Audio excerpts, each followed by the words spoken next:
ಗಂಗಮ್ಮ ಗುಡಿ ಅಗಲೀಕರಣದ್ದು ಯಾರ್ದು ಸಮಸ್ಯೆ ಇಲ್ಲ, ವರ್ತಕರನ್ನ ಮನವೊಲಿಸಿದ್ದೀವಿ. ಆದರೆ ಇಲ್ಲಿಂದ ಅಂಬಿಕಾ ಮೆಡಿಕಲ್ಸ್ ಮುಂದೆ ಪುಟ್ಟು ಸರ್ಕಲ್ ಹೋಟ್ಲಿಂದ ಆ ಕಡೆ ಎಲ್ ಶೇಪ್ಗೆ ಎಸ್ಟಿಮೇಷನ್ 10 ಕೋಟಿ ಆಗಿದೆ. ನನಗೀಗ 50 ಕೋಟಿ CM ಅವ್ರು ಕೊಟ್ಟಿದ್ದಾರೆ. ಅದರಲ್ಲಿ 10 ಕೋಟಿ ರೂಪಾಯಿ ನಾನೀಗ ಆಲ್ರೆಡಿ ಸರ್ಕಾರಕ್ಕೆ ಕೊಟ್ಟಿದ್ದೀನಿ.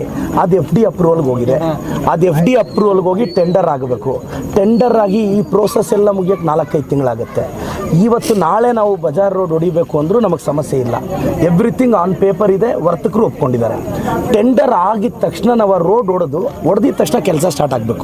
ಏನಾದರೂ ನಾನು ಹೊಡೆದ್ಬಿಟ್ಟು 6 ತಿಂಗಳು ಪೆಂಡಿಂಗ್ ಇಟ್ಟರೆ ಮತ್ತೆ ಸಮಸ್ಯೆ ಆಗುತ್ತೆ.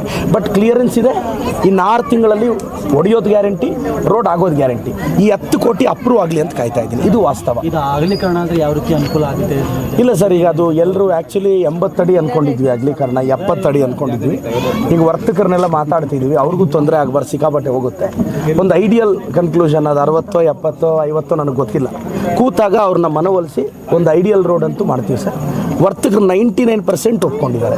ಯಾರೋ ಒಬ್ಬರೋ ಸಮಸ್ಯೆ, ಅವ್ರನ್ನ ಮನವೊಲಿಸ್ತೀವಿ ಸರ್. ಏಸಾಕೋಟೆ ಕಾರ್ವೋ ವಾಟರ್ ಪ್ಯೂರಿಫೈರ್ಸ್ ಅಂತ ಹೇಳ್ಬಿಟ್ಟು ಹೋಲ್ಸೇಲ್ ದರದಲ್ಲಿ ಚಿಕ್ಕಬಳ್ಳಾಪುರದಲ್ಲಿ ಪ್ರಪ್ರಥಮ ಬಾರಿಗೆ 5,500ಕ್ಕೆ ವಾಟರ್ ಪ್ಯೂರಿಫೈರ್ ಲಭ್ಯ ಇದೆ. 5,500 ಇಂದ ಇಲ್ಲಿ ನಮ್ಮ ಅಂಗಡಿಯಲ್ಲಿ RO UV UF TDS ಖಾಲಿ 5,500ಕ್ಕೆ ಬರುತ್ತೆ. ನಮ್ಮ ಅಂಗಡಿಯಲ್ಲಿ ಬನ್ನಿ. ನಮ್ಮ ಲೊಕೇಶನ್ ಬಂದು ಏಸಾಕೋಟೆಕ್ ಕೆನರಾ ಬ್ಯಾಂಕ್ ಆಪೋಸಿಟ್ ಅಲ್ಲಿ ಆಂಬೂರ್ ದಮ್ ಬಿರಿಯಾನಿ ಪಕ್ಕದ ರೋಡ್ ಅಲ್ಲಿ 2ನೇ ಅಂಗಡಿ ಬರುತ್ತೆ.